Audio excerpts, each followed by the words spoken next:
Julian, welcome.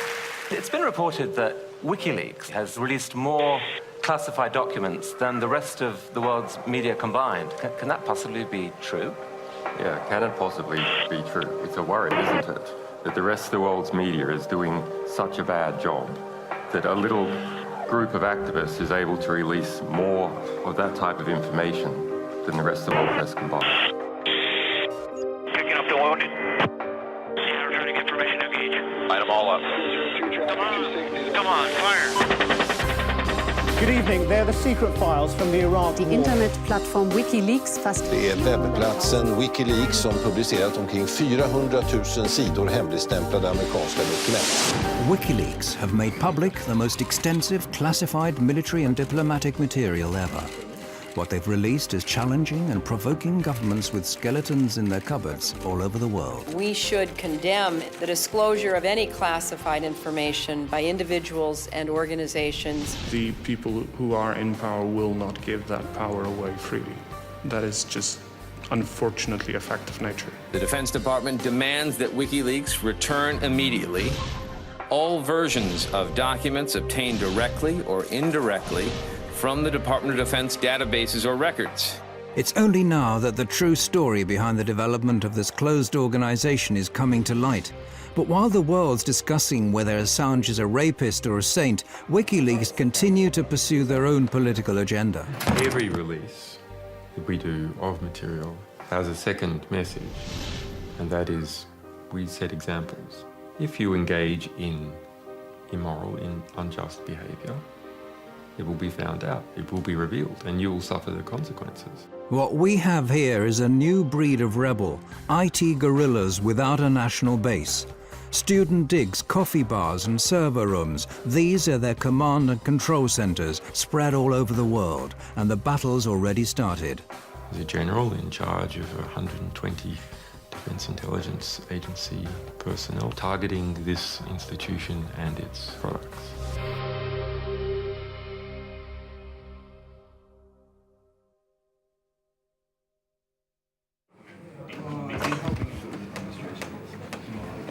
WikiLeaks have become a global force to be reckoned with in record time. It may not be easy to grasp at first, but the release of classified information is just a small step in a long-term political and ideological battle. And that leaking classified information is a weapon and not a means unto itself. The public has a right to know materials, and the historical record has a right to have materials of diplomatic, political, ethical, historical significance. And if something is interfering with that process, we will undo it. He's been called the Scarlet Pimpernel of the computer age. If one were to judge him on his looks alone, you could call him a chameleon, given the frequency of his change of hairstyles during the 6 months we've been following WikiLeaks. But if you look under the surface, you'll soon discover that Julian Assange has been revolting against the powers that be for a long time. As a teenager in Australia, he called himself Mendax and got a name for himself as a highly skilled hacker. By the age of 21, he found himself in court pleading guilty to some 20 different charges of hacking. Yeah, I mean, we had a back door in the US Military Security Coordination Center. This is the peak security for controlling the security of MILNET, the US military internet. We had total control over this for 2 years.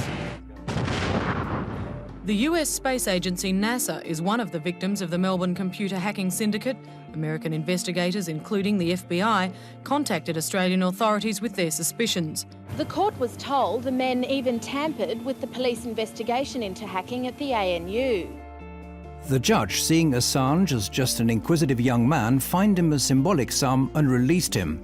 However, the trial added further fuel to Assange's feelings about the importance of unrestricted information. Together with some friends, he sets up one of Australia's first internet suppliers and gives people with politically sensitive viewpoints a platform from which to publish their opinions. But when one of his customers publishes secret Scientology manuals, this prompts aggressive efforts to censor him.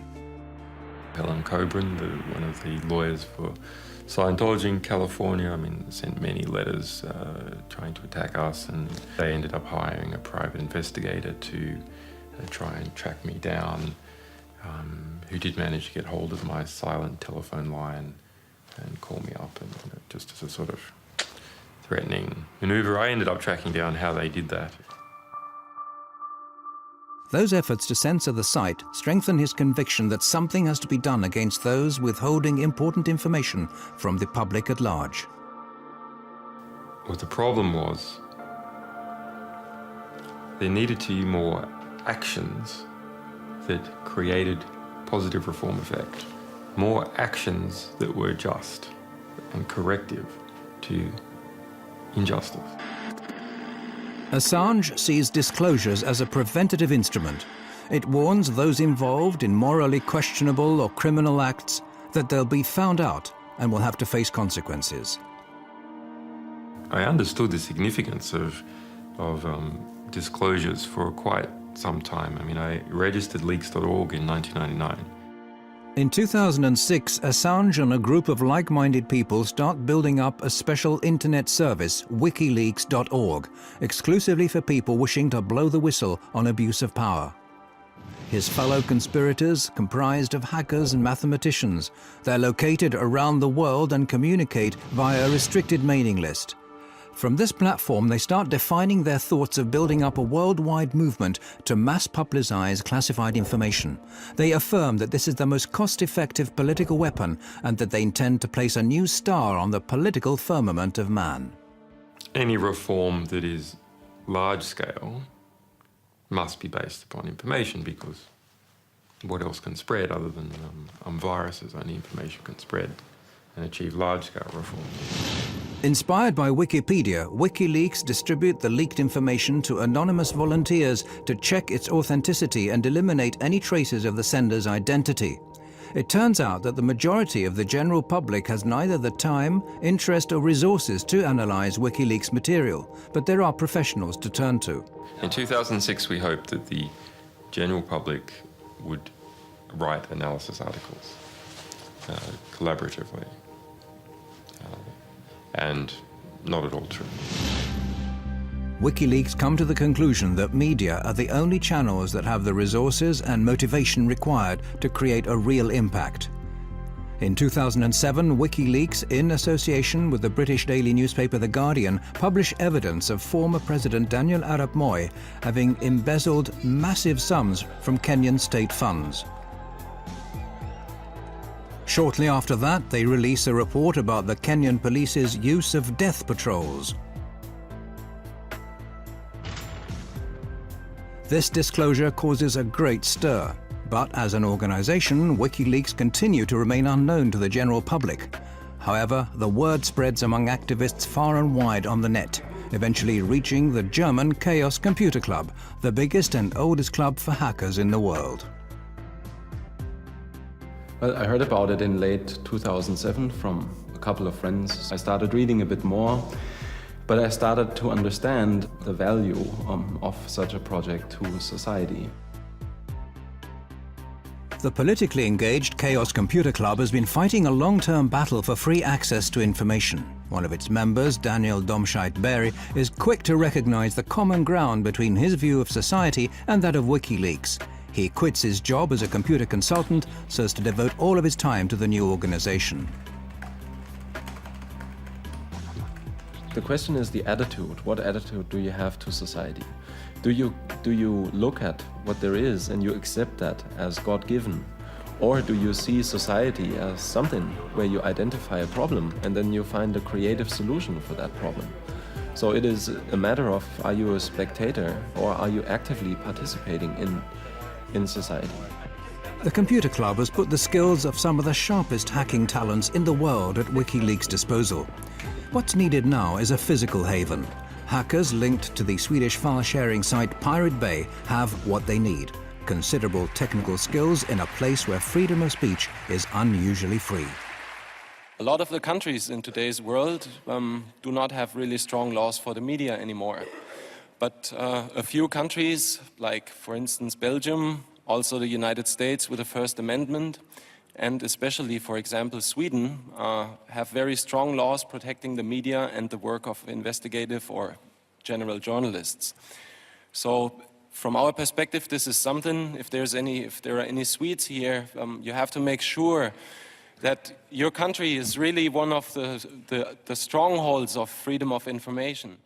Sweden has a enviable, although far from perfect, record in protecting publications. It has a practical record within the past few years of protecting internet publications against censorship. And it's precisely Sweden's unique freedom of speech law that prompts WikiLeaks to locate their main site in this unpretentious basement in one of Stockholm's inner suburbs. Det började med en tunneltjänst, att de skulle tunnla trafik här igenom för att kunna kringgå vissa IP-bandningar och sånt som har skett i andra länder där som inte gillar WikiLeaks.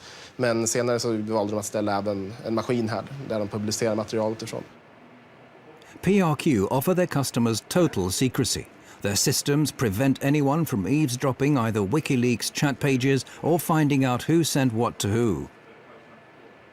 Vi erbjuder dels anonymitetstjänster, så kallade VPN-tunnlar, där en klient från utsidan ansluter till våra maskiner som sen laddar ner den informationen de vill ha. Så om någon försöker spåra dem ifrån slutstationen, så att säga, där informationen kommer ifrån, så kommer de bara komma till våra maskiner. Och härifrån så lämnar inte vi ut några uppgifter om vem som hade det IP-numret vid det här tillfället. PRQ have a track record of being the hardest ISP you can find in the world. There's just no one else that bothers less about lawyers harassing them about content they are hosting. And it's just the attitude that, let's say, works very well with what WikiLeaks was set out to do. Här är våran serverhall.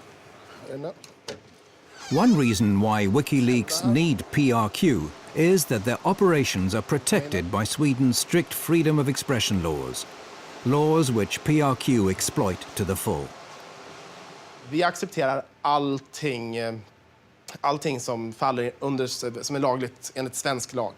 Så accepterar vi precis allting. Oavsett hur omoraliskt eller förkastligt det kan vara i övrigt så väljer vi att inte göra några moraliska bedömningar. Det är en informationsbomb som står och väntar istället för de konventionella vapnen. Och förhoppningsvis så kan den här informationen på något sätt stoppa några av de konventionella vapnen. Det är min förhoppning.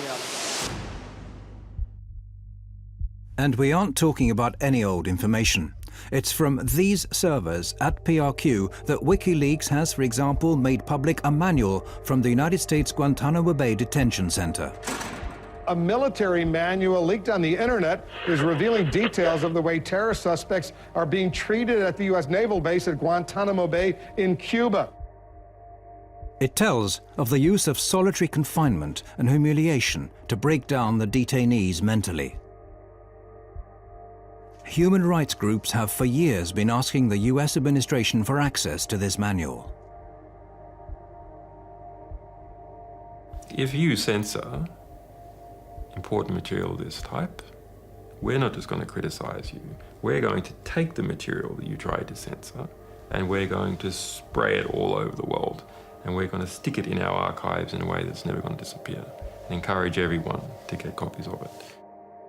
WikiLeaks' battle against censorship knows no geographical frontiers.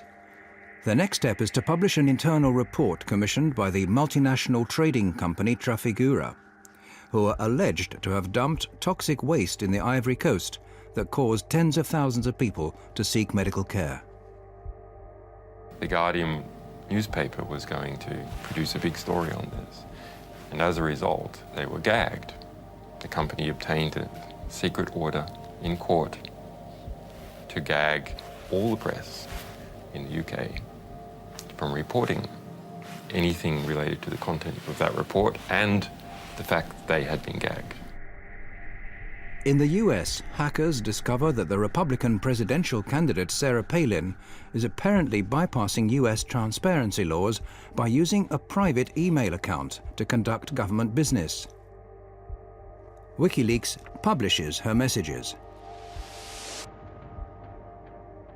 After just 2 years, the site's made public over 1 million secret documents, but WikiLeaks as an organization continues to be largely shrouded in secrecy. Only Julian Assange and Daniel Domscheit-Berry appear in public, the latter under the pseudonym Schmidt. Okay, hello everybody. My name is Daniel Schmidt, this is Julian Assange. We're here to make a short presentation about the WikiLeaks project. According to The National, which is something that we are kind of proud, it's one of the last quotes we had. So The National has said that we have produced more scoops in our short existence than the Washington Post in the last 30 years.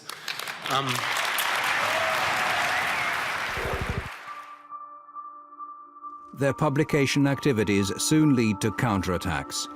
When WikiLeaks release lists of censored websites, internet service providers in a number of countries, including Thailand, China and Iran, shut them down. The more sensitive the material they publish, the more often WikiLeaks become the object of lawsuits and threats. WikiLeaks now attracts the attention of the US intelligence, who, in a classified report, claim that the site is a threat to national security and suggest ways of shutting it down. Priority is put on finding the individuals leaking the information. The US intelligence, however, only managed to keep the report secret a short while before it's leaked to WikiLeaks. It now becomes obvious that WikiLeaks need to find more and safer havens from which they can publish their information. A sequence of events now starts on an island in the middle of the North Atlantic, which, while it leads to more censorship efforts, will also create new opportunities for WikiLeaks.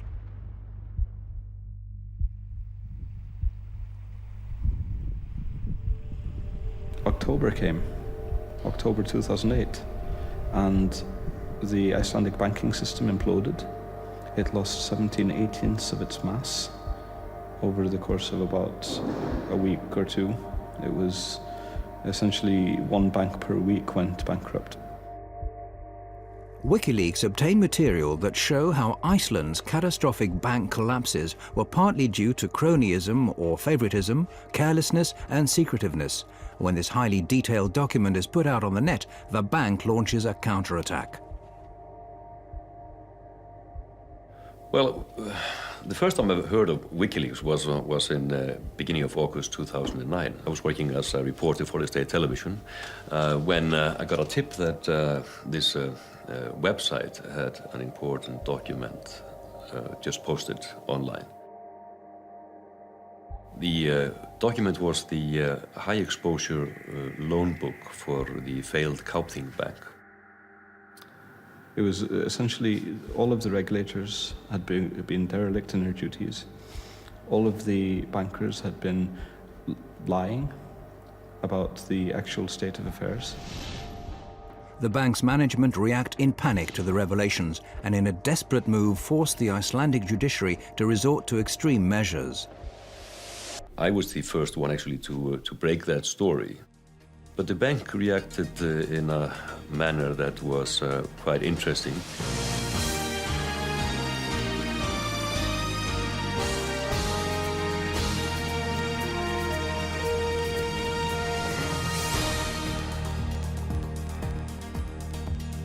Gott kvöld, nú hefjast fréttir laugardaginn 1. ágúst. Samt ekki allar þær fréttir sem við ætlum að segja ykkur.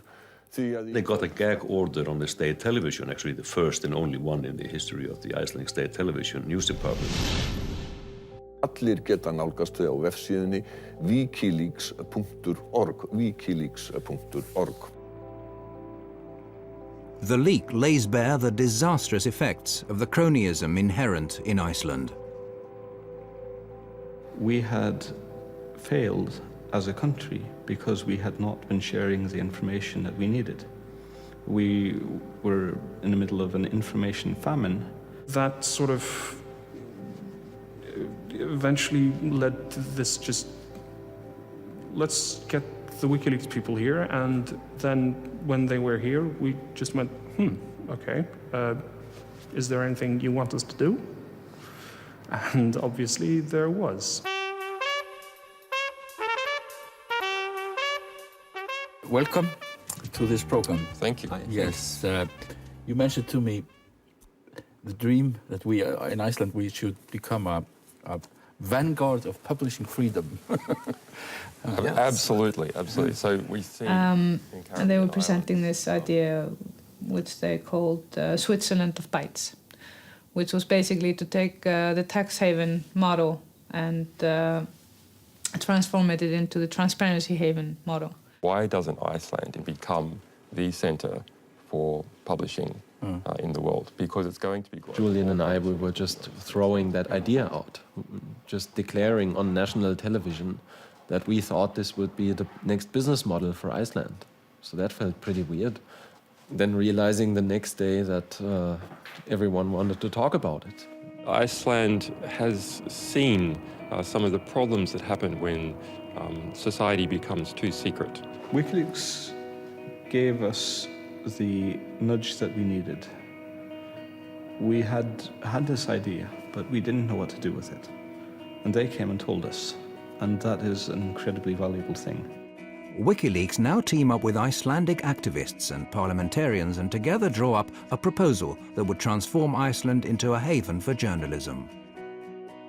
Herbert and I, and Birgir Jónsdóttir, and Rob Kongreip, and Julian Assange, the five of us sat in this hotel room for about 4 or 5 hours and wrote the entire proposal from scratch. The proposal is adopted unanimously by Iceland's parliament. Just getting a bill accepted in the parliament is nearly impossible. And this is actually this is a huge victory for the parliament to have a proposal of this nature passed through the parliament with everybody saying yes. It's also a victory for WikiLeaks, who are now not only using disclosures as a weapon, but also directly influencing freedom of expression laws. The entire hacker world behind WikiLeaks is growing increasingly confident that their visions will lead to an improved society. Well, I think people that are dealing with systems, and technologically oriented people are dealing with systems, they understand systems pretty well. And if you look at society, that's just yet another system. The people involved with WikiLeaks are exactly the same as me and the other people who are fighting this fight, in that they are information activists first and foremost. They believe in the power of information and power of knowledge, and the importance of allowing everybody to have both of those.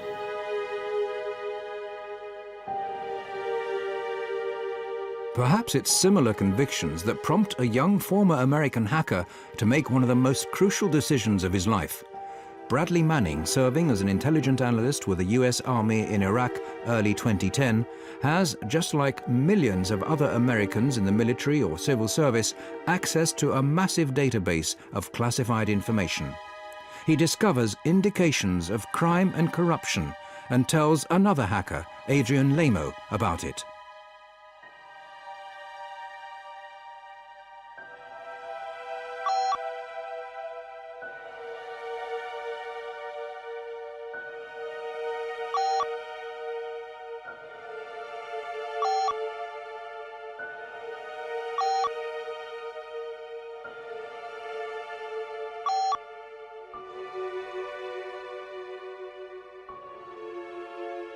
Manning writes that he sent hundreds of thousands of military and diplomatic reports to WikiLeaks, the biggest leak ever.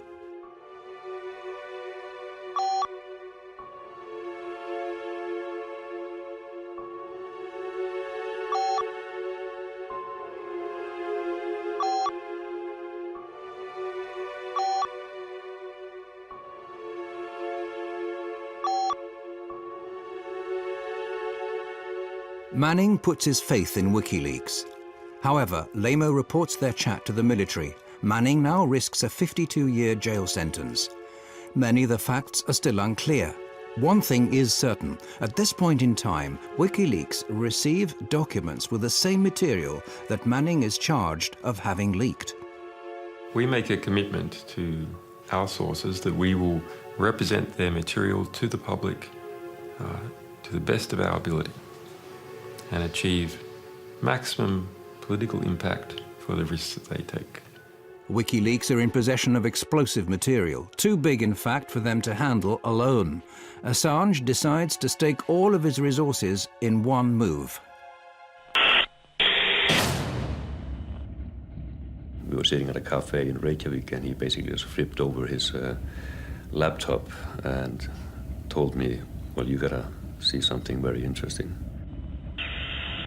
I was quite shocked. This was something that I recognized instantly as extremely important and strong material.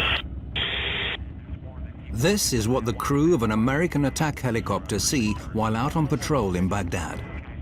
See all those people standing down there? There's a group of men on the street below. Two of them work for the international news agency Reuters. The driver, Saeed Shma, and the cameraman, Namir Noor Eldin. What annoys me the most is when people abuse their power and harm innocents, and they didn't actually need to do it. Hotel 26, this is Crazy Horse 18. Have individuals with weapons. 4 radio. Request permission to engage. Roger that. We have no personnel east of our position. For me, personally, somebody that had spent so much effort into try to stop this war, that at least if this would be shown to people, that it might give people enough motivation to try to stop the next one. All right, we'll be engaging. Roger, go ahead. I can't get them now because they're behind that building. What shocked me with the video was the how the high resolution, the quality of it, the excessive use of force to shoot people with hollow 30mm bullets that are designed to penetrate armored vehicles and tanks, basically shot to pieces. Let me know when you have it. We'll shoot. Light them all up. Come on, fire. Hey, Roger. Keep shooting. Keep shooting.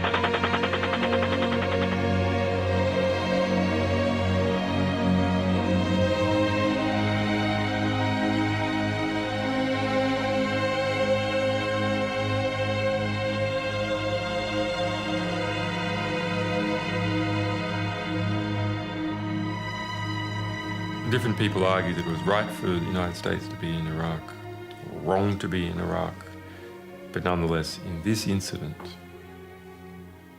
even if you argue that it was right for the United States to be in Iraq, even if it was right for them to be in that suburb at that time with a helicopter overlooking this wounded man crawling the street, it was not helpful for the United States for that wounded crawling man to be shot. Yeah, we got one guy crawling around down there, but yeah, we definitely got some. We're shooting some more. Better. The Reuters employee, Saeed Shma, has been seriously wounded. He's getting up. If he has a weapon though in his hand? No, I haven't seen one yet. It is very important to offer a voice to the voiceless. Nobody really believes the people on the ground when they're trying to tell what the war crimes are occurring, and that happened to the people there. So I offered to help with this in any which way possible. Bushmaster Crazy Horse, we have individuals going to the scene. Looks like possibly picking up bodies and weapons. Let me engage. Hey, we need to stop that so we can get down there. We shoot. Do you see my location? To engage. I'm picking up the wounded. Yeah, we're trying to get permission to engage. Come on, let us shoot. A father driving his children to school catches sight of the injured man and stops to help him.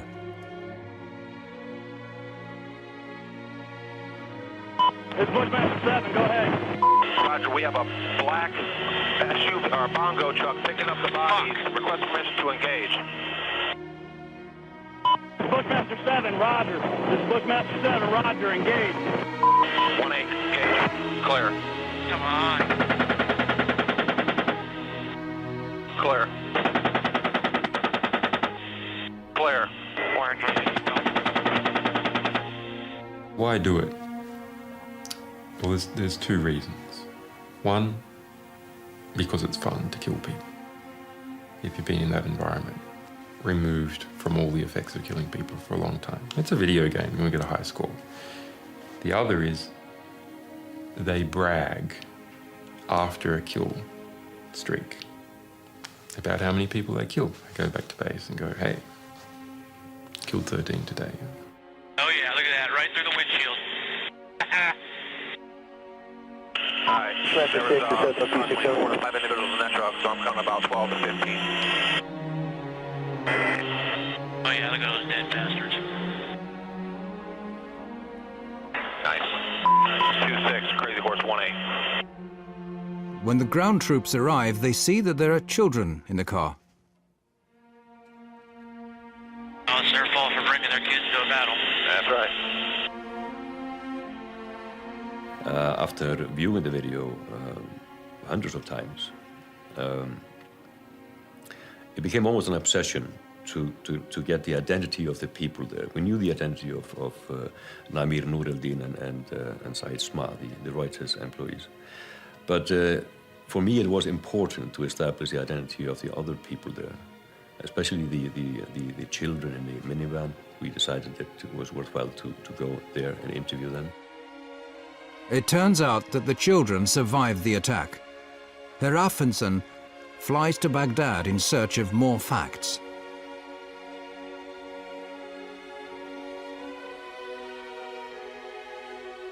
Gerist hér á þessu horni í Al-Amir-hverfinu í austurhluta Bagdad 12. júlí 2007.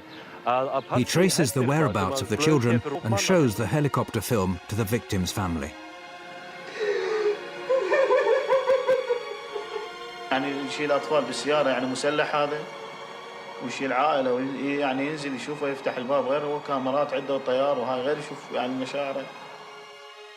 I think we could fairly establish fairly well from a journalistic point of view that the reason why the minivan was there was basically a coincidence that the driver stumbled up on the scene.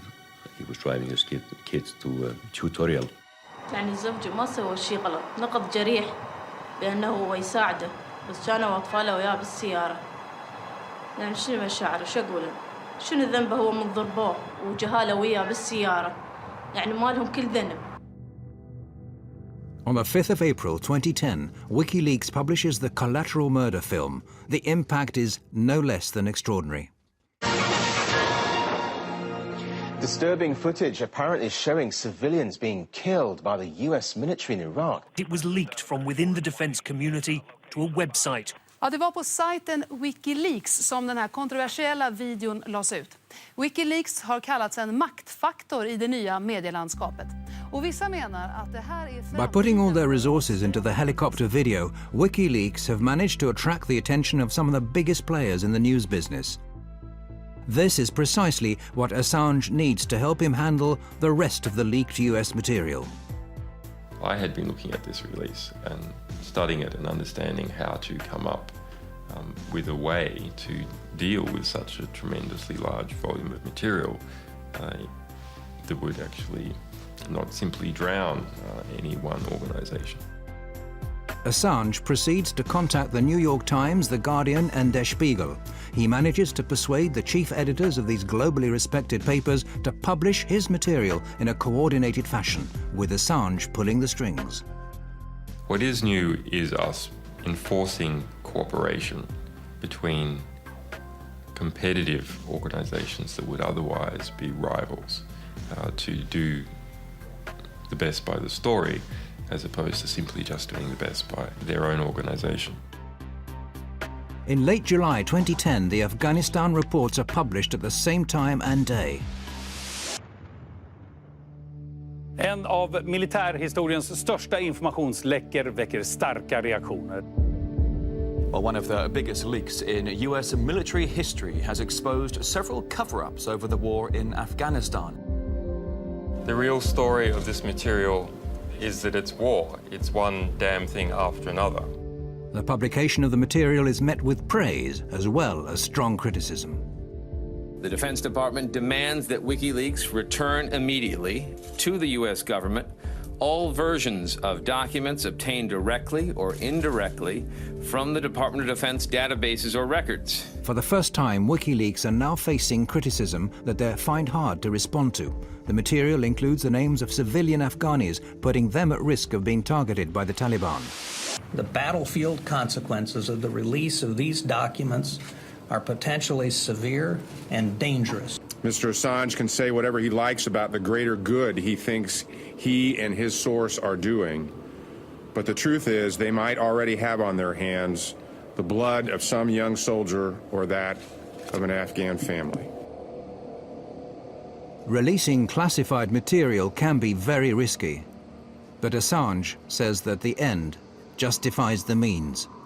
We would have had to have released all this material without separating out any of it, or released none.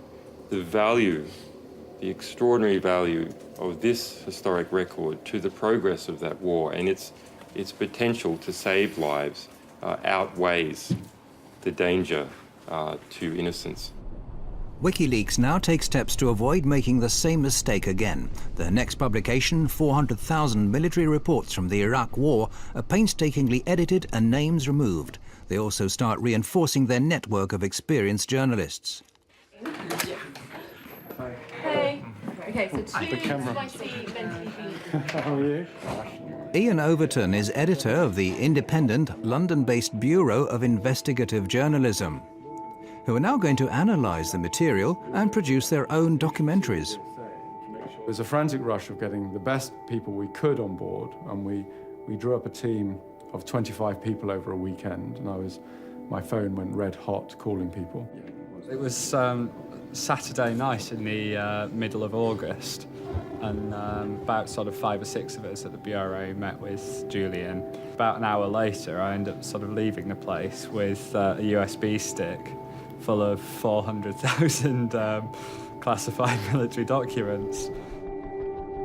The material is essentially an encyclopedia of this war, with reports issued day by day, hour by hour, corpse by corpse. Absolutely unfiltered. These are the reports written by people on the ground straight afterwards. It's kind of the day-to-day war through their eyes. And that's new. We haven't been able to do that before, ever, really. The material tells of tens of thousands of civilian casualties, figures that the US have withheld to date, and the widespread practice of torture that the US said they'd put a stop to is still being practiced by their Iraqi allies.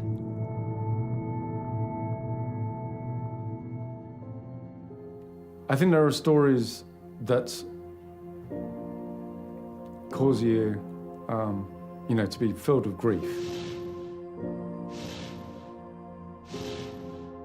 Some are incredibly harrowing. I mean, you do have children tortured to death or shot in front of parents, and it's not material you can read and not be affected by. When I was reading the reports, you read a young American soldier writing in a very, very bureaucratic, anodyne, sterile way about a father who's driving his children back home, and he's going too fast, and they open fire at the car. And the father, fearing that his children will be hit, calls all his children to lie on the floor. All of the children are killed, 3 children. And the way it's written up is, it's called an escalation of force. You know. It's not an escalation of force, it's a killing. It's horrific.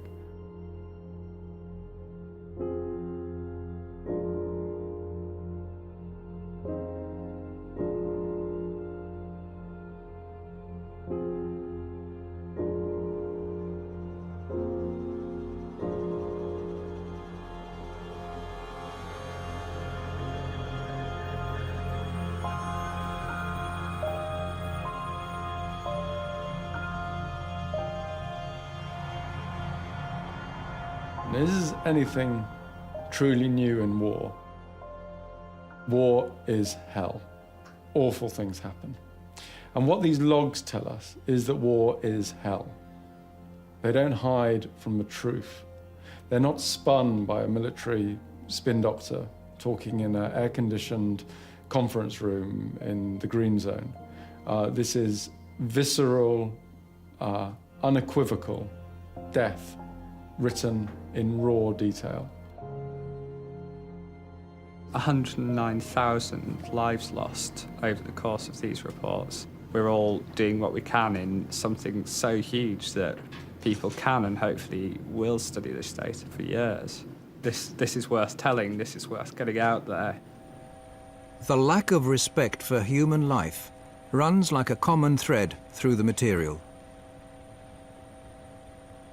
These images are of a helicopter crew who have just received orders to bomb a building where 3 enemy soldiers are thought to be hiding. If you'd like Crazy Horse 1A to put a missile on that building. A passerby suddenly turns up. But the crew don't wait. You lost a missile. The crew could have waited until the man had passed. This is perhaps a measure of how human life was valued in Baghdad. Private cars being pursued by an attack helicopter.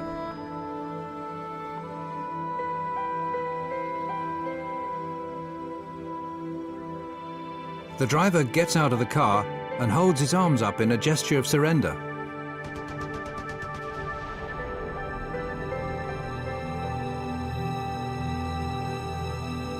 The more horrific the discovery the investigators in London make, the more they get the feeling of being threatened.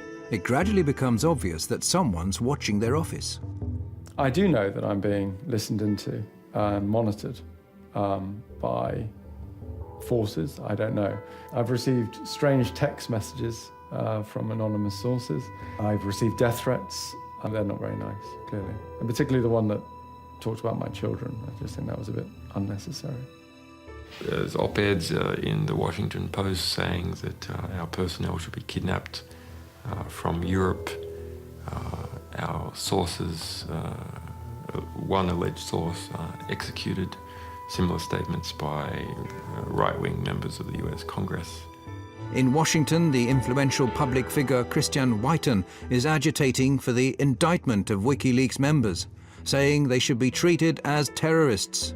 There also has to be a clear punishment for people who engage in what I would consider a form of espionage, a form of political warfare. It's not an act of journalism or transparency, but an act of political war against us. The US ups its efforts to stop WikiLeaks. The payment service providers, money brokers, closed down WikiLeaks' account. American hackers suspected of having links to WikiLeaks are detained, questioned, and have their computers confiscated. At the end of the day, things involving the web, I think you find, are less mysterious and new than may meet the eye at first. If you just go beyond, I'd say, the surface, you'll find telecommunications companies that are hosting the servers or hosting the companies that in turn host this information and have made this possible. You'll find banks that provide banking services to these people. You'll find landlords who provide rent to the individuals involved. So to that extent, I'm pretty sure you can peel back the onion and find exactly what this organization is, where it conducts its activities, and which jurisdiction it's subject to most directly. However, the stronger the attacks, the greater the support WikiLeaks receive. Julian Assange has been without a fixed address for several years, but wherever he lands, activists are on hand to offer him a place to sleep and their services free of charge. People love the idea of an out-of-control investigative journalist who's trying to take on governments. The story of some quasi-romantic, fleet of foot, Scarlet Pimpernel character in the form of Julian Assange darting in the cyber shadows. It's very appealing. I am very pleased to be amongst so many people I can respect I don't think I have ever been... Assange is an ideal media figure. He's been portrayed as the Lone Ranger of the information age. Who to? Arnie. You are the only one which is sounding like a pure angel. Me? Yes. A pure angel? Yeah, That's just the hair. Praise and prizes have been poured over WikiLeaks. Time magazine has included Assange on a shortlist for the world's most influential man. You should remember Solzhenitsyn's words that in the right moment, one word of truth outweighs the world. But all is not quiet on the WikiLeaks front. Assange is aware that the Iraqi material that's shortly to be released will generate even more anger. In August, he travels to Sweden. He applies for a residence permit to obtain the protection of the world's most extensive freedom of the press law. Kväll, efter dagar av spekulationer så kan Rapport nu avslöja att Piratpartiet tar över ansvaret för säkerhet och drift av sajten WikiLeaks dataservrar. Does this mean that WikiLeaks is becoming even more Swedish? I hope so. To start with, everything goes well. Julian Assange is welcomed with open arms. He's invited to major political and trade union venues. And there are calls that he should be awarded the Nobel Peace Prize. Julian Assange gör en blixtvisit i Stockholm och när svenska medier får höra om besöket börjar telefonerna gå varma. Ingen vill missa mannen bakom sidan som gjort fler avslöjanden under sin 3-åriga livstid än vad många nyhetsredaktioner tillsammans lyckats med under årtionden. A couple of days later, the picture changes dramatically.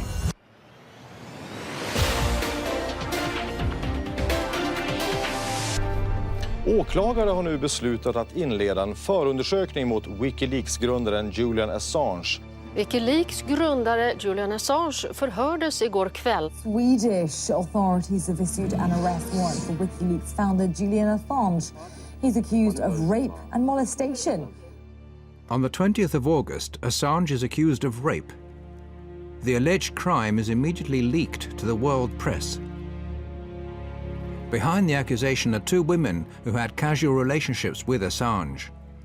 The women don't make any public statements, but the important evening paper Aftonbladet publishes an anonymous interview with one of them, which states that what started as voluntary sex subsequently became what she described as abusive.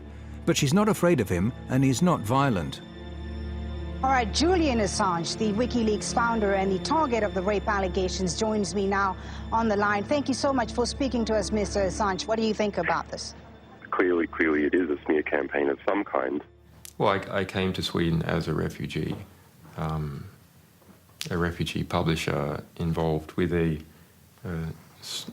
extraordinary publishing fight with the Pentagon where our people were being detained with an attempt to prosecute me for espionage.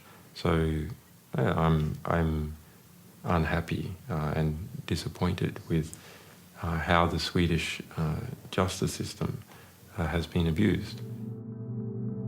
Assange says he never forced anyone to have sex and that the judicial system has been misused. He implies that he's a victim of personal revenge and US pressure. That troubled a lot of us that had worked with the organization, the way this case was mixed with WikiLeaks. The way, of course, there must have been a party at the American embassy in Sweden when they read these news. It's like, yes, we don't have to do anything except just to pass this on. But whatever the truth is, a shadow has now been cast not only on his but also WikiLeaks' name. The rape allegations lead to a storm of protests from WikiLeaks. WikiLeaks has become the sensation because the 2 last big scoops, and the only scoops that have been actually played into the hands of the mainstream media, are sort of WikiLeaks versus the US or Julian Assange versus the Pentagon. This is not what WikiLeaks is about. It is a site that focuses on all sorts of leaks from all over the world. It has weakened the organization. That is my perception. Too much focused on one person, and one person is always much weaker than an organization. The difference of opinion began when Assange decided to put all of WikiLeaks' resources into the giant American disclosures, and it's now grown into a serious source of discontent regarding how the organization should be run. I think the wisest thing to do would have been to do this slowly, step by step, to grow the project. That did not happen. What happened was to pick out the biggest releases, to release these, to put all effort, all resources, everything we had into producing these releases. Other voices join in the criticism, some through anonymous media interviews, and now it's Assange's turn to look for leaks. This is an extract from a chat between Domscheit Berry and Assange.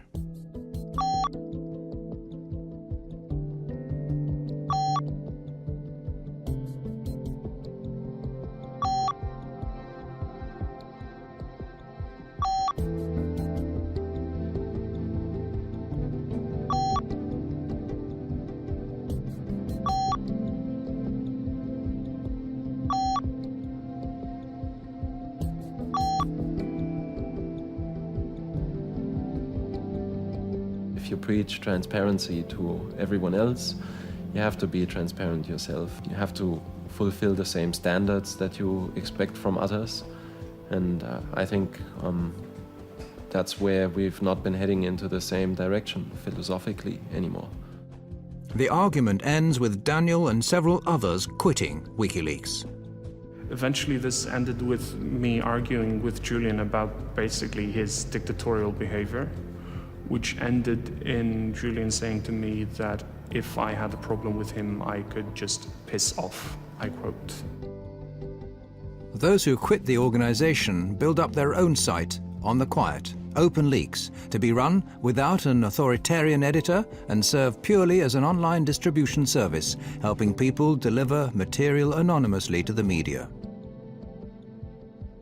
OpenLeaks is a technology project that is aiming to be a service provider for third parties that want to be able to accept material from anonymous sources.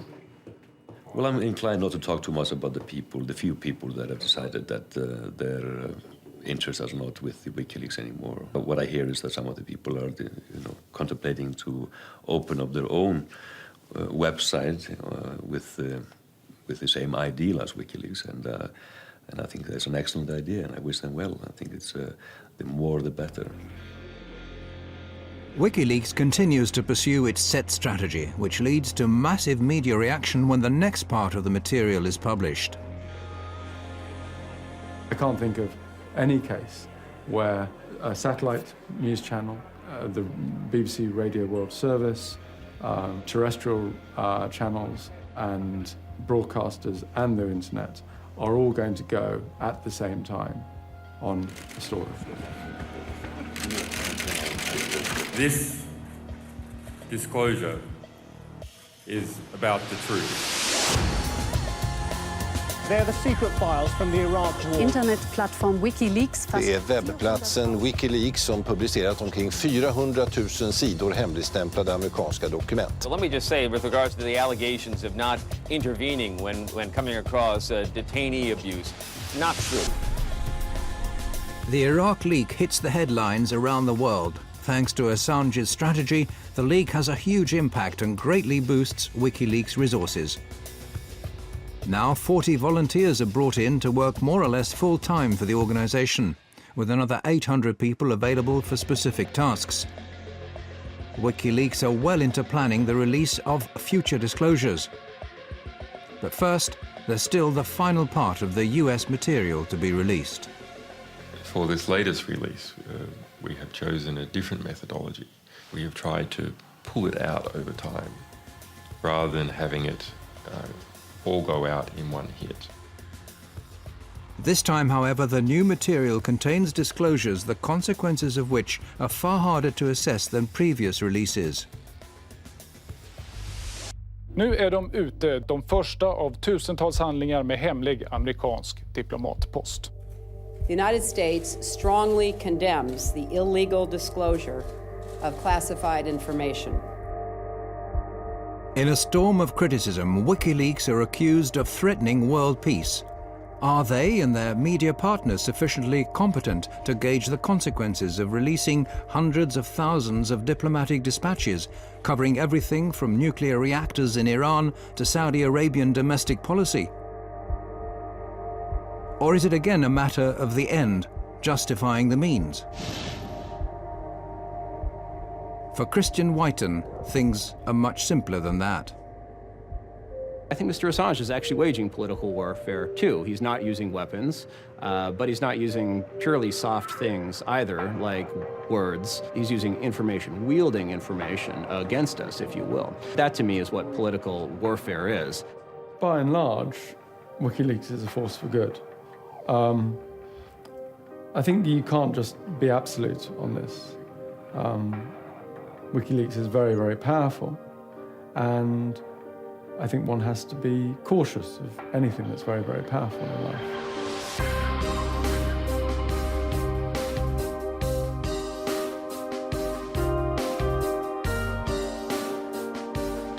WikiLeaks' website may disappear again tomorrow, or it may suddenly reappear in 1,000 other locations. History is still in the process of being written, and the rape allegations are a long way from being settled. One thing's clear: whatever happens, WikiLeaks have sown a seed, a thought that's impossible to erase. It's about new ways and new channels of disseminating classified information that'll have a profound effect on transparency, not only on the net, but in a broader global dimension. Well, what I really learned in the last 3 years is that a difference can be made bottom-up and not only top-down. Information does not respect borders. States are going to have to rethink how they approach information. Any state which fails to do this will cease to exist. Well, if we're going to have a military and a defense policy, it's predicated on having information that is controlled. Of course, we're a democracy. We're one of the most open countries, I believe, in the history of the world. But information has to be protected in certain circumstances and denied to the public. Democracy without transparency is no democracy. I mean, that's just an empty word.